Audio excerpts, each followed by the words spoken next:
On this episode of the Late Night Startup Show, we are speaking with Ryan Felton, owner of FLiK, an end-to-end entertainment ecosystem where creative projects can be funded, produced, and paid for, all within the FLiK framework. But first, this episode is brought to you by RCR Video, a multifaceted Atlanta-based video production company creating compelling content to fast-forward your business. Let's get into it.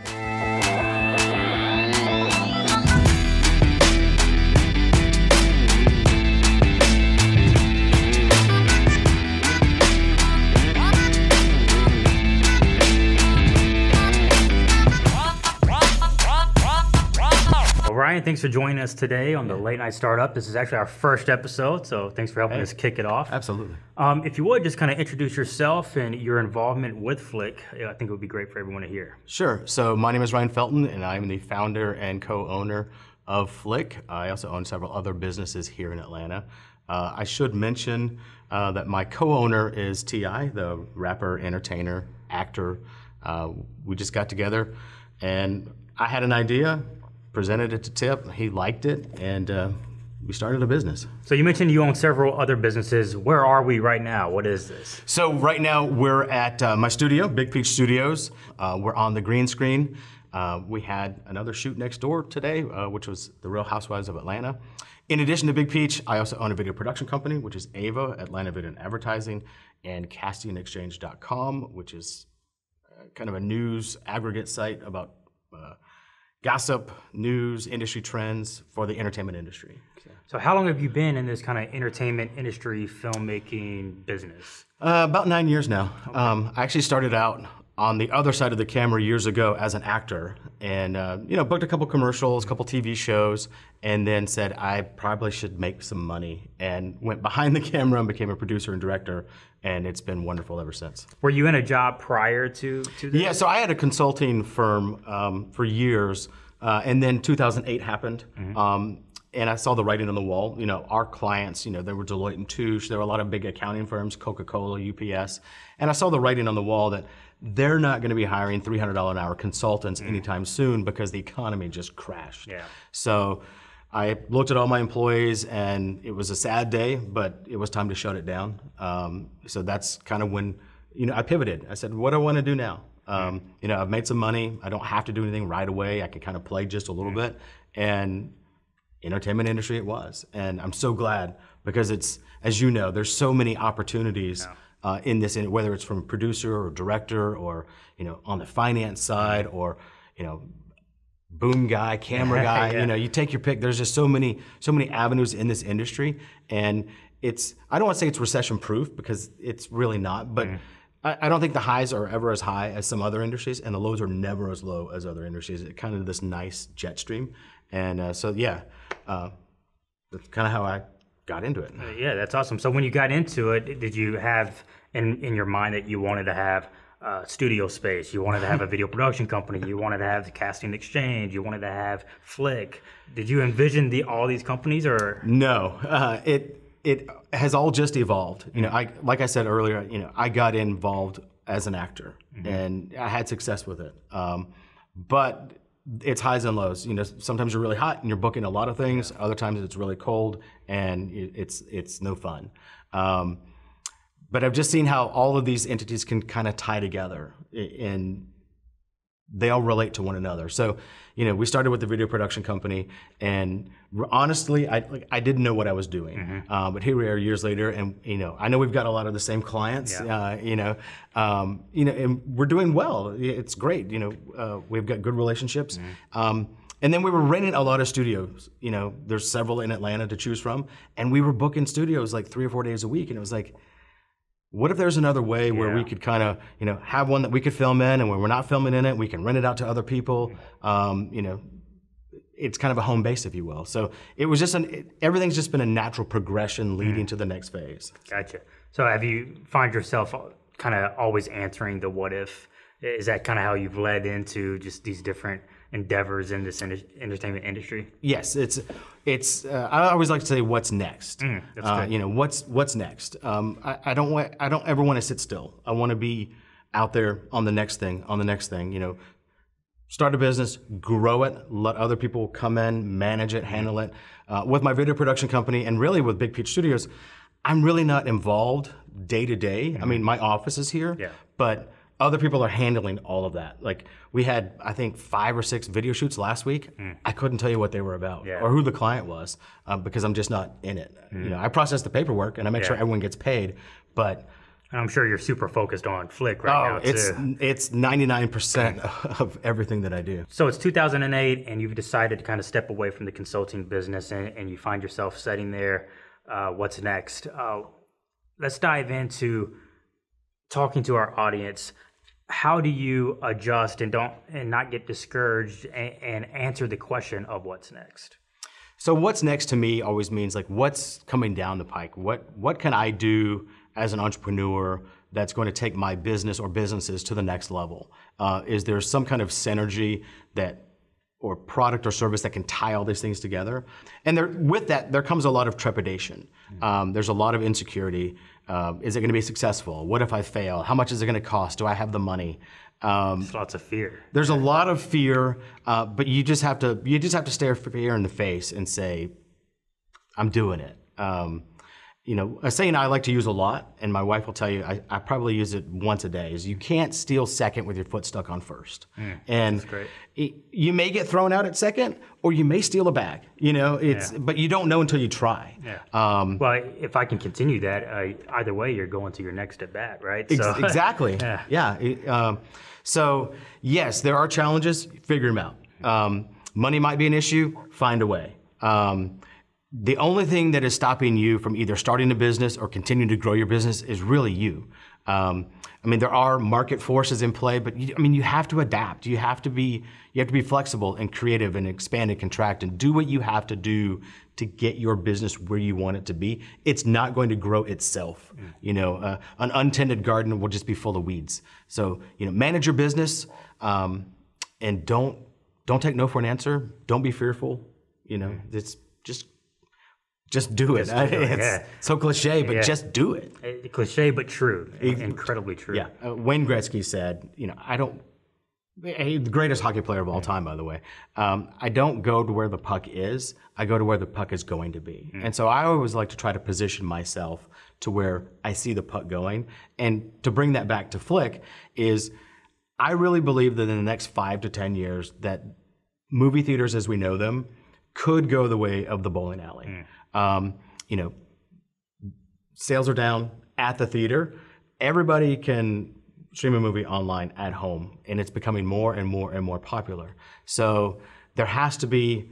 So obviously, we're building a better mousetrap, in my opinion, for the video streaming service. So I want to be where that puck is, so that when we get to these experimental stages, where date and day, which is an industry term for theatrical release, we're going to see movies released in theaters and online at the same time. And I believe that over time, the big studios are going to say, look, if we're getting just as much sales from streaming as we are at the movie theater, we don't need to spend all of this money promoting these films to get people in the theaters.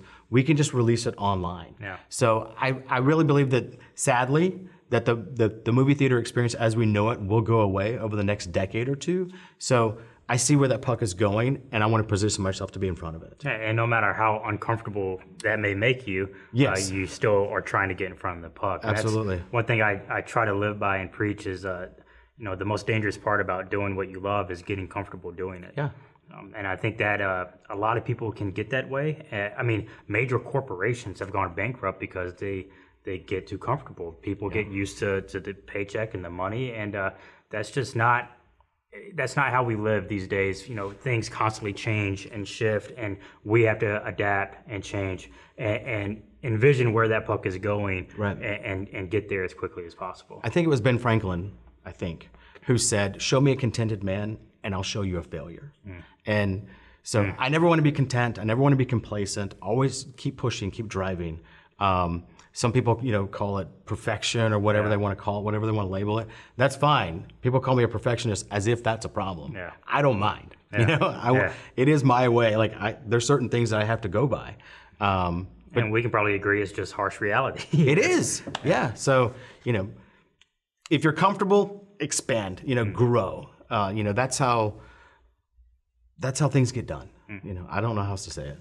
is there a moment where you felt, you know, maybe this isn't going to work? Maybe I should go back to 9 to 5. No, I don't know. You never had that? No, I never let that enter my thought process. Gotcha. Yeah, me personally, you know, I worked a daytime job for probably 7-8 years before I kind of went full time into filmmaking, and I was just stuck. I was miserable, depressed, honestly. And when I decided to go into filmmaking, and I had the business, but it was kind of like evenings and weekends, you know. Right. When I said, all right, look, I'm going to do this. This is what I want to do. I'm going to pursue it 100%. I got to agree. I never looked back. No. When I went into it head first. I was like, no matter what, I'm going to keep moving forward. Yep. And even if I get knocked backwards, just keep moving forward, which, well, again, so cliche, but that's what you have to do and stay true to succeed. Exactly. And, you know, even though I didn't have fear or doubt or want to go back to the corporate world, I'm not going to lie and say that it was easy. I mean, there were definitely some, you know, lean times, and we didn't go out to eat as much. Sometimes there were months we didn't go out to eat at all because it wasn't in the budget, because we were pouring everything back into the business. And, you know, there was lean times, there was kind of some dark days, and you know, we would lose a big client and freak out like, oh my gosh, we just lost a huge client. All while doing what you love. All while doing what we love. So there's a saying that I aggressively attack. It's a quote that's, if you do what you love, you'll never work a day in your life. Exactly. And I incredibly disagree with that. I think if you do what you love, you are going to work harder. You're gonna figure out how to work smarter. You're gonna put in more blood, sweat, and tears. You're gonna sacrifice relationships, family time. You know, you could be home with your newborn today, but you're doing this because you realize that, who knows, it may lead to another relationship or something. So I would like to get your thoughts on that quote. Yeah, I totally agree. You know, every business owner should have that mentality. I like when I talk to other people about starting a business, I always prepare them. Put everything you have into it. You know, it's late at night right now. I promise you that on the way home, I will pass several businesses, and I can tell by looking at the parking lot if the owner is there or not. It may not be the nicest car in the parking lot, but it will be the only car in the parking lot, and that is the owner of the business that is there when nobody's around. You know, figuring things out, getting things done, working on their business, because that's what it takes to be an entrepreneur. It's not, if you think you can start a business and grow it into a multi-million-dollar company working 9 to 5, you're delusional. It takes absolute commitment. You know, Dave Ramsey, who's a financial... I love Dave Ramsey. Dave Ramsey's awesome. You know, he has the saying, I'm probably going to butcher it, but live like nobody else so that you can live like nobody else. And that's absolutely true. If you will sacrifice much more than the next guy, work harder than the next guy or gal, at the end of the day, there's a tremendous payoff. You'll have this company that you'll look back and say, man, remember when we got excited when we did like $100,000 in a month? Now we look back and we're like, remember when we got excited when we did $1 million in a month? And it's weird how things just grow because of your commitment. Yeah, and I like how you talk about sacrifices. And one thing I like to say is, don't waste your sacrifices. And what I mean by that is, a lot of people, if they're feeling down, maybe there's a relationship issue or whatever went on in the world that it doesn't really impact their business, but maybe their personal life. To me, that's when you have to think about everything you have sacrificed and realize, look, I spent 2 months away from my family making a film. So now when I'm feeling a little down, I'm not going to waste that 2 months that I spent away. I'm going to put my head down and strive forward even harder now that I'm unmotivated to strive forward because I know how much I have sacrificed. So it's all about taking sacrifices and having sacrifices and living through those, but also realizing that you have made them, don't waste them, and use that as your motivation in those hard days to keep moving forward. And stay off social media.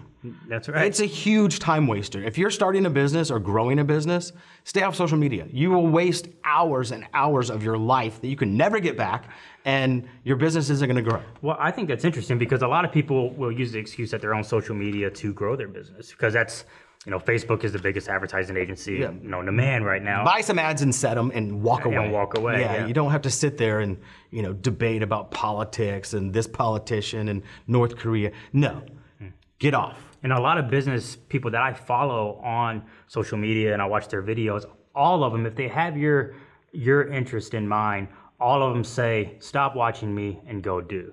And it kind of goes back to us saying, like, you just have to do it. And at some point, you know, you realize that you've taken all the advice your brain can possibly fathom at that point, and you're not going to be able to utilize all the advice until you actually experience real life entrepreneurship, trial and error. So you're a busy guy. You got several businesses. Yeah. You and your wife just had a newborn. Congrats, by the way. Thanks. How do you manage the time to do all of this? Diet Coke is my friend. Yeah, I agree. I go through like 10 or 12 a day. I'm not kidding. I don't require much sleep for one, which is beneficial. So I will usually crash from like 4 to maybe 7 every night. Wow. And I hit the ground running. Like 7 o'clock, I spring out of bed, and you know my wife is still like, "Don't talk to me until I've had my coffee." Yeah. But I just go. I don't know how. I think when you're passionate about something and you really believe in it, there's not enough hours in the day. You're not gonna get drained. You just keep going and keep going because it fuels you. Yeah. So. Yeah, whether it's renting your studio space to a production, or you're in a production for a client, or you're revolutionizing distribution in the filmmaking, you believe in all of it, you're passionate about all of it, and with that comes the ability to sleep 3 hours. But I don't know if I could do that myself. I can go maybe 4 hours for 3 or 4 nights, and then I got to get a good 12 in there at some point. But I personally think that FLiK has the potential to be revolutionary in the film industry and the distribution industry of creative projects in general, not just films. So where did this idea of FLiK come from? So it was kind of born out of just several years of seeing other filmmakers make really good product, and they would get them on a streaming service, and that was kind of the end of the story for most of them. They would get it. There's obviously there's a huge streaming service that everyone is familiar with that I won't mention.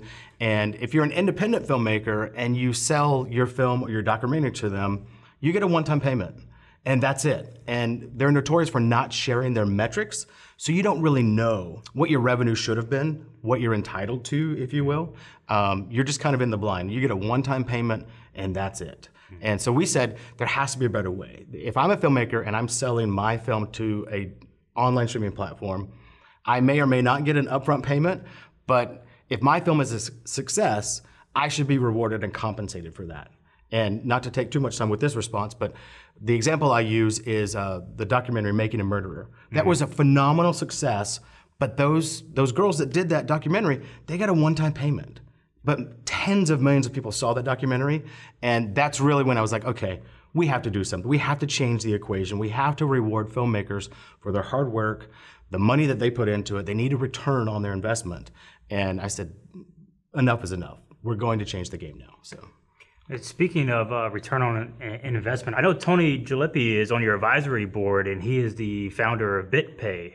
From what I understand, FLiK kind of works in that ecosystem of Bitcoin and Ethereum. If I'm not mistaken, if you could dive into that a little bit. Sure. So Tony, real quick. So Tony is the co-founder and chairman of BitPay, which is a Bitcoin processing company. They're kind of like the PayPal or Visa for the Bitcoin world.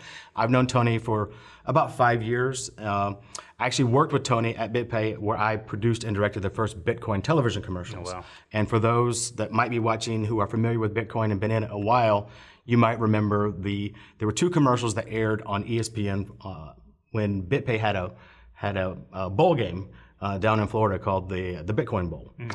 So I produced and directed those. So Tony's phenomenal. He understands Bitcoin and blockchain and has a lot of contacts and resources. And we're just so happy that he's on our advisory board. He's wonderful. But more directly to your question, we are associated with blockchain. We have come up with our own token. It's an ERC-20 compliant token, which means that it's built on the Ethereum platform.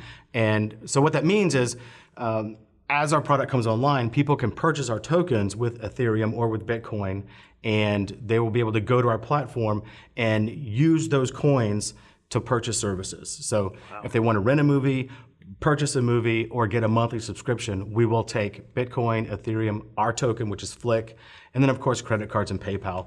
But the whole impetus behind that was to open up the cryptocurrency world to more people and get more exposure, so that other coins, in addition to ours like Bitcoin and Ethereum, can become more widely used, more ubiquitous, and hopefully get it in the hands of more people. Because I've been in Bitcoin for almost 6 years now, and I'm all in. I mean, I've been buying and selling and trading, and I absolutely love it. So as we came up with the idea for FLiK, we definitely wanted to incorporate our own currency. Yeah, that's interesting because FLiK, like as I said, could be revolutionary for how we distribute creative products. Yep.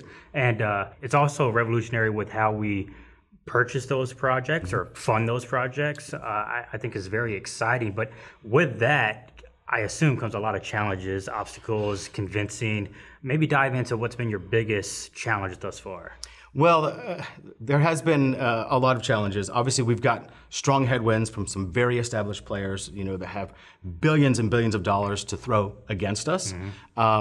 But the filmmakers, they're really kind of crying out for another alternative, something that is more fair, where they get residual income off of their projects. So we have that in our favor. But I would say our biggest challenge right now is just going through the process of licensing content.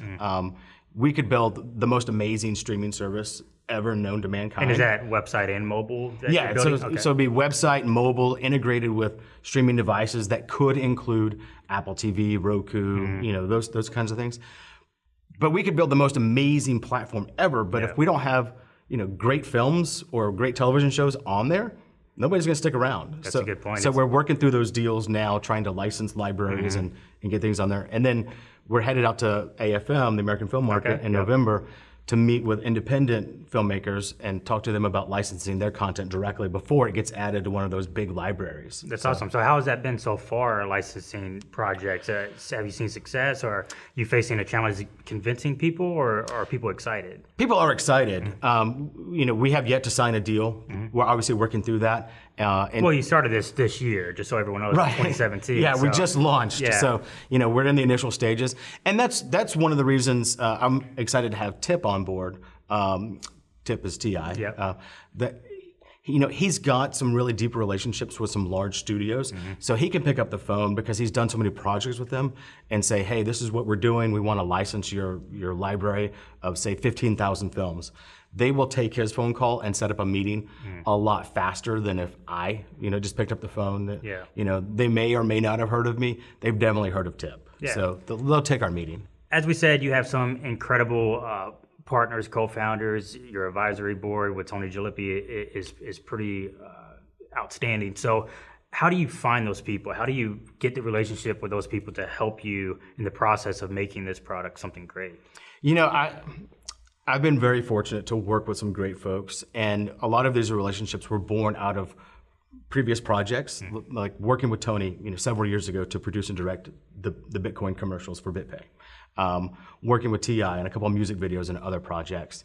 We actually, when we first got rolling, we actually had an interest from another potential co-owner who may or may not still come on board in the future. But he's a huge name. He's known around the world, and he's more than just a big name and a big guy.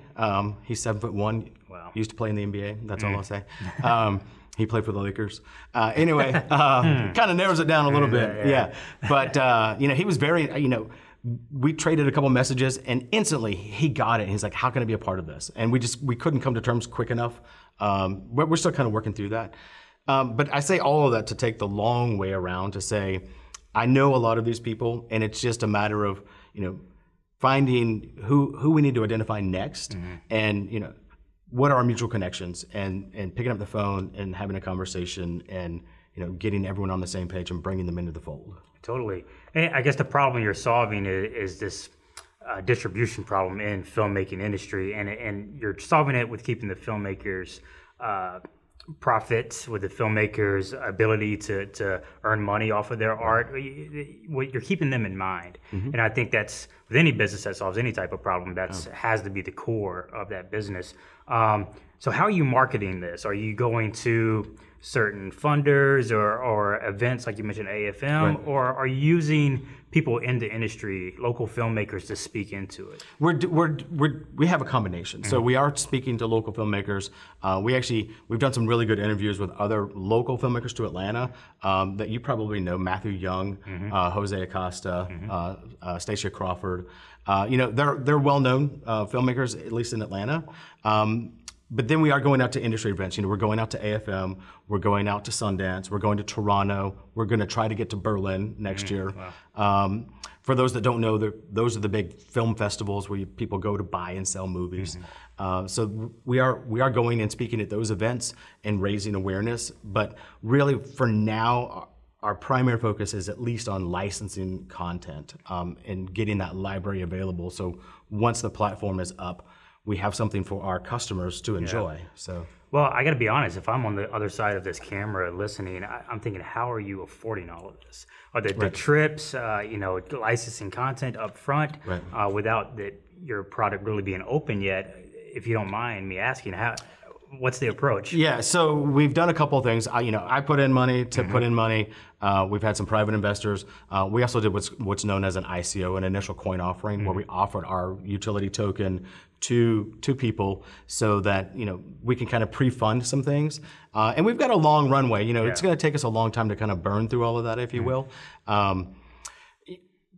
So that's good. I like how you're using kind of this cryptocurrency through the ICO and to help you get this off the ground, because it just, to me, it speaks largely into how much you believe in it, and you're not just using the hot topic or the trend of today to sell people. You really believe in it. Oh yeah. So I got to be honest, Ryan. I have a lot of friends in the filmmaking industry and outside that are super fearful of the volatility of cryptocurrency, and I got to say, they would probably look at how you're using it built into FLiK and say, this guy's crazy. Right. What would be your response to that? So does cryptocurrency, we'll just use Bitcoin as an example.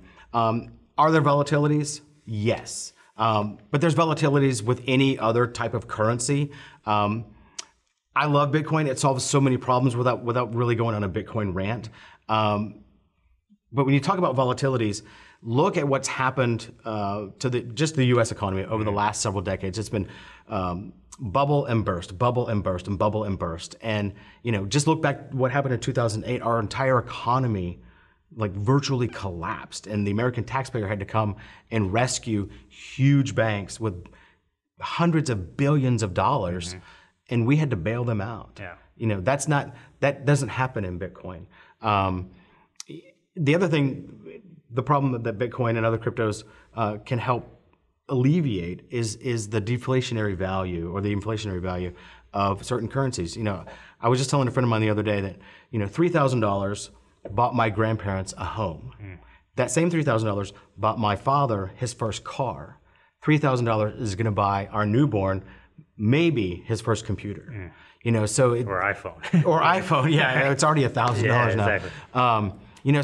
So that money has been quietly stolen from the American people through inflation. And that doesn't happen with Bitcoin or other cryptocurrencies. So while there are wild swings, day to day, or based upon whatever rumor about Bitcoin there is that you see on Twitter, in the long run, it is going to absolutely transform and change the world. And not just Bitcoin, it's the technology behind, it's the blockchain behind it. It's going to revolutionize everything that we do. So yes, while it is volatile to some extent to some people, it's okay. Well, and you have to look at the fact that there's major corporations seeing where that, let's say, cryptocurrency puck is going, and they're heading to capture it. So. Big players are getting in. There's a lot of really interesting projects that are going on right now with blockchain technology, whether it's from the banking industry, even the Federal Reserve is looking at implementing a blockchain technology to distribute funds to banks, not only domestically but internationally. And so a lot of things like that. And there's an IBM commercial that came out. My wife and I literally just kind of stopped and looked at each other. Yeah. I think the line was, this is not just a tomato, it's a tomato secured on the blockchain. And we're like, did IBM just say that? Yeah, that's huge. It's a big deal. And they have put out a video saying that we believe that blockchain will do for business what the internet has done for communication. And when you think about that, the internet has transformed how we communicate, from Facebook and YouTube and Twitter, Instagram, Snapchat. All of those things are forms of communication. We used to write letters. Yeah. Now we don't. You know, we send an email or we comment on a photo.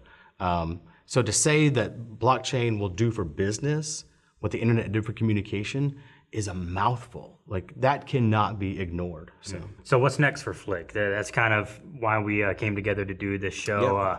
What is in the future for FLiK by, I'd say, the next 6 months? So the next 6 months, you know, so we're still kind of fine tuning and dialing in our streaming platform. We're getting ready for more beta testing, if you will, making sure that it's stable, that it can handle a lot of users and will stream beautifully. So that's in the immediate future, and then adding, you know, just tons of content, thousands and thousands of movies to the platform, making sure it's stable, and then releasing it to the world. That's awesome. Well, me personally being a filmmaker, I'm really looking forward to FLiK coming out.